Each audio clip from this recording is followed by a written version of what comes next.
The story starts with two besties. One is Katie, who is shy and well-behaved. The other is Sloane, who is passionate, wild, and has a bit of a bad girl vibe. They are super excited about their upcoming trip. They plan to work at an organic farm called Ecofield for a month. Once they save enough cash, they're heading to NYC for a massive shopping spree. Bright and early the next morning, Katie's uncle Jason picks them up. He's a cop. The plan is to crash at Jason's girlfriend's place for the night before heading to the farm. After settling in, Sloane has a wild idea. She says they should use fake names while they are on the road. So, Sloane calls herself Heather, and Katie becomes Ripley. The next day, Uncle Jason drops them off at the bus station. They have to catch a bus to the farm from there. Being a protective cop, Jason insists on a safety rule for his niece. Here's the deal. When Katie texts to check in every day, she has to add a code word at the end. The word has to follow the alphabet, changing every day. Today's word starts with A, so it's apple. After her uncle leaves, they have about an hour before the bus comes. With time to kill, the girls decide to hit a nearby cafe. As soon as they walk in, two local guys notice them. Naturally, they end up sharing a table. The girls don't hesitate to use their fake names. The guys claim to be brothers, Jed and Lucas. As they chat,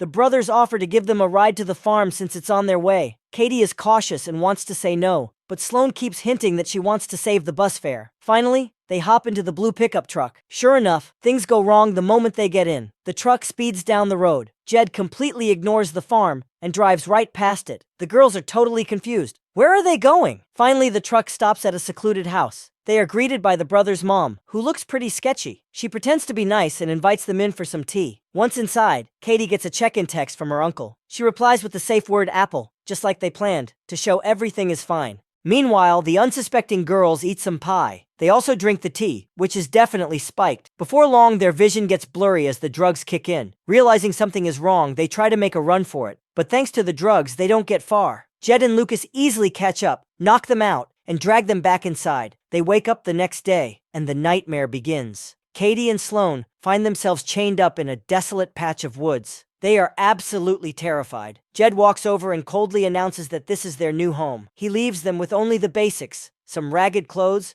a bed, and a bucket. The scene cuts, and they are forced to change into the clothes. Then, the big boss, Boris, shows up. He snatches Katie's phone to check if anyone knows their location. Boris realizes the girls used fake names. He also gets suspicious about that weird word in the text message. Under violent interrogation, Katie has to admit that apple is a safe word for her cop uncle. Once things seem to settle down, they are sent to a makeshift shower to clean up. Just then, the town sheriff shows up with a gun. Think he's there to save them? Think again. This sheriff is a total scumbag. He's not just ignoring the human trafficking ring. He gets creepy and tries to put his hands on one of the girls. The perverted sheriff satisfies his sick urges and leaves, looking pleased with himself. Sloane pushes down her own fear to comfort the traumatized Katie. Meanwhile, across town, Uncle Jason gets a sinking feeling in his stomach. Katie just sent her check-in text, but she used yesterday's safety word. Something is definitely wrong. Back in the creepy woods, Jed and Lucas welcome a new customer. Let's just call him Scruffy Guy. Scruffy Guy immediately sets his eyes on Sloane and drags her into a trailer. No surprise here, he is a total creep too. Back to Uncle Jason, who finally calls the farm. He finds out the girls never even checked in yesterday. That confirms it. His niece is in trouble. Jason doesn't waste a second and heads out to find them. But back in the woods, the nightmare gets even worse. The next customer to arrive is scarier than all the others combined. Even Jed and Lucas are terrified. They cover their faces and refuse to look at him. It's a freak wearing a pig mask. He takes Sloane away again.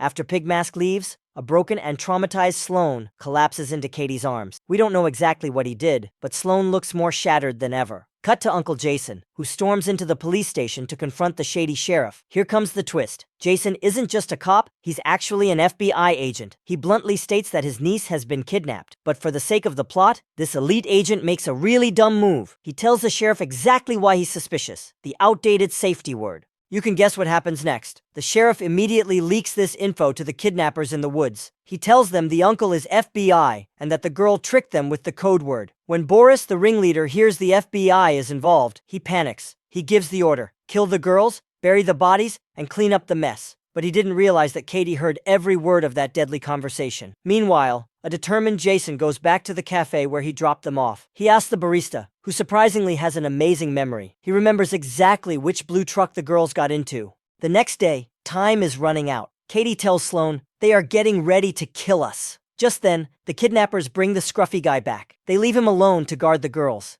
It's do or die time. Katie pretends to seduce the scruffy guy. As he leans in, distracted by his lust, she attacks like a wild animal and rips his throat out with her teeth. Blood sprays everywhere. The girls finally break free from their chains. The path to revenge officially begins. Not long after, the crooked sheriff arrives at the scene. He plans to kill them to keep them quiet. But the second he steps out of his car, Katie and Sloane steal his cruiser. That is a total boss move. They speed back to town and raid a hardware store. Why? To DIY some revenge gear, of course. Brace yourselves, because things are about to get crazy. They also charm Boris's home address out of the cashier. Meanwhile, oblivious Uncle Jason is still following the rules. He visits an insurance agency to trace the owner of the blue truck. Back at the villain's house, Boris just gets home, but waiting for him are two vengeful goddesses who have snapped. Katie and Sloane are lying in wait. They hit him with a barrage of special tennis balls. The balls are full of long nails, turning Boris into a human pincushion instantly.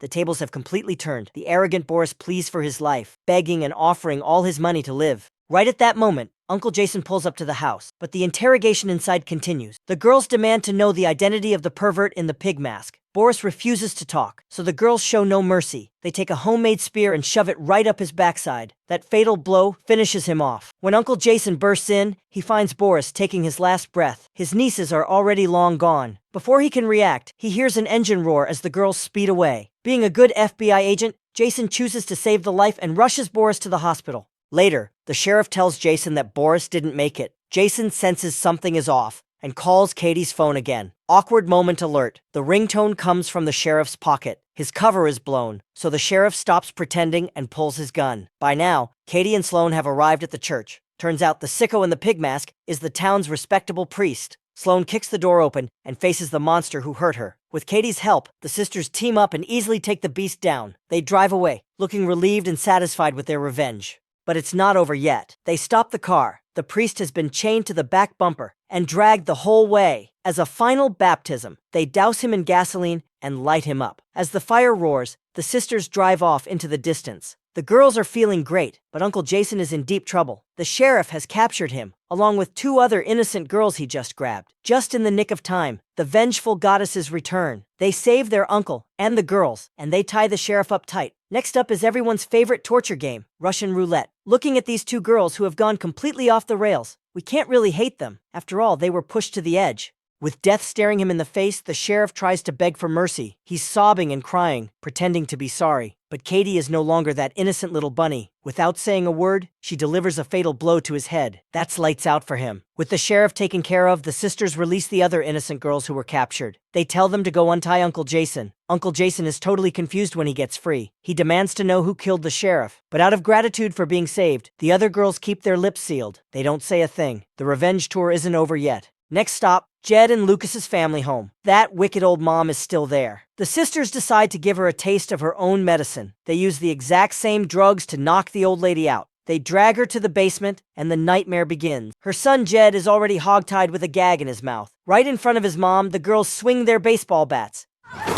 They smash Jed's head in like a rotten watermelon. Talk about psychological torture. One down, one to go. They drag the old woman over to her other son, Lucas. This time, they get even more twisted. They untie Lucas and hand him a bat. They force him to beat his own mother. Lucas is evil, but matricide is a line he won't cross. The moment he shows hesitation, bang, the sisters don't hesitate to shoot. Then they stage the scene. They place the gun in his hand to make it look like a out of guilt. Here was their master plan all along. Pin all the murders on the dead brother, Lucas. Watching both her sons die brutally, the old woman completely breaks down and tries to buy her life with cash. But what good is money now? Stone-faced, Katie rolls in a lawnmower. Over the roar of the engine, the wicked family line ends as the old woman is shredded to pieces. On the next scene, Uncle Jason pulls up to Katie's house. After all that blood and chaos, the two girls act like absolutely nothing happened. They hop out at the airport, all smiles, finally catching that flight to the New York of their dreams, ready to start their long-awaited crazy vacation.